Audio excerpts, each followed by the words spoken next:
Hello, Code 7 family. Welcome back to the channel. I am Code 7 Reactions, and as promised, I'm going to give you my Super Bowl halftime reaction video. Finally.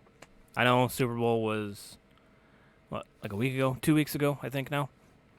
But I'm a truck driver and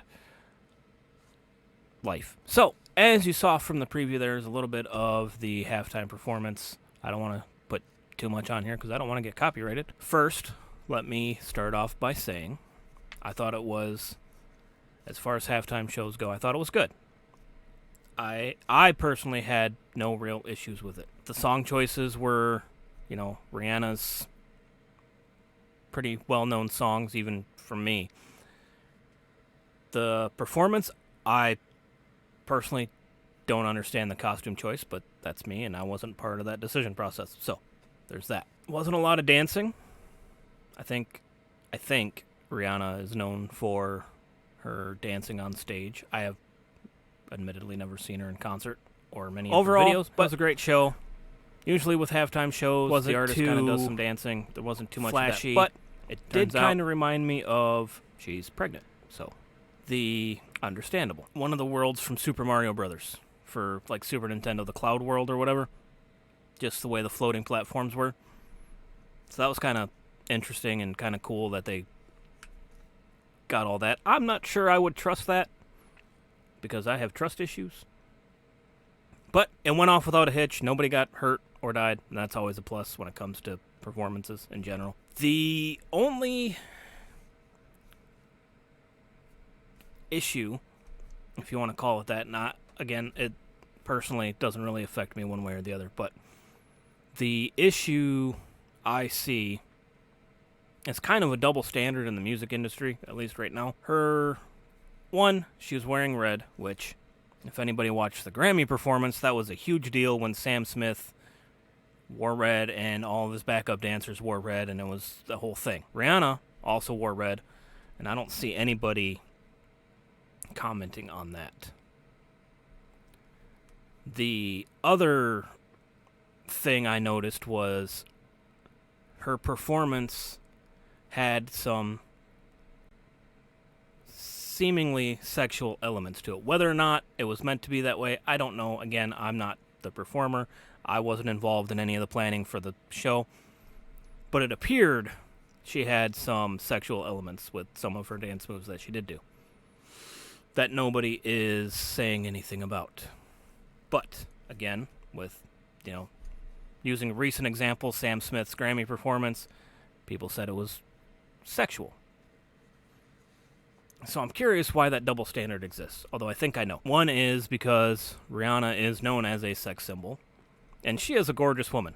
I'll admit that, even in front of my wife. Also, there's still, I feel, in the music or in the entertainment industry as a whole, some fear or misunderstanding of the LGBTQ community. And I think that definitely plays a role in this double standard that I see. Because you have two performances that were fairly similar with costume design, some sexual elements.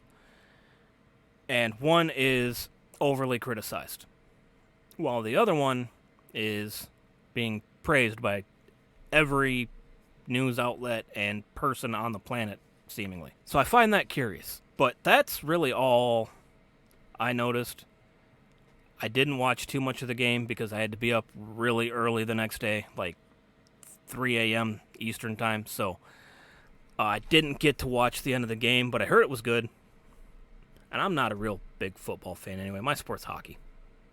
I will stay up all night watching hockey, especially if it's the playoffs or the Stanley Cup Finals, and my team's in it. Overall, great performance. Whether she lip-synced or not, I don't really care. I think, to some extent, it probably was. Having been to a few football games in my life, I almost think you have to kind of do that just because of the acoustics of the venue.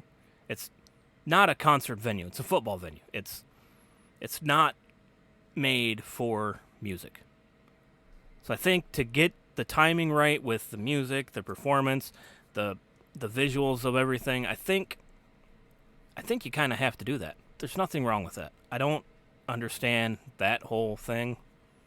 I mean, yeah, okay. If you go to a concert, let's say, in recent news, Taylor Swift, with that whole Ticketmaster thing, we're not going to get into that. But let's say you go to a Taylor Swift concert and you pay to see a live show. You want to see a live show. You don't want to see a lip sync performance. I get that, and I am behind that 100%. The Super Bowl, most of the people there are not there just for the halftime show. Because I say this because these tickets are purchased a year, 2 years, sometimes many years in advance before they even announce who the halftime performer is. And most of these people are diehard football fans. Rightfully so. I think if you're going to spend that much money, you should be a football fan. Absolutely. So, again, in a big venue like that where it's not a concert venue and it's not set up for that kind of acoustics, I think it's okay. You're still getting a performance. You're still getting your 4 quarters of the game. You're just getting a really good show in between. So, that's my take on the Super Bowl halftime show. As always, thanks for watching. Don't forget to like and subscribe down below, and I will see you in the next one. Whether she lip-synced it, I think that's probably a word.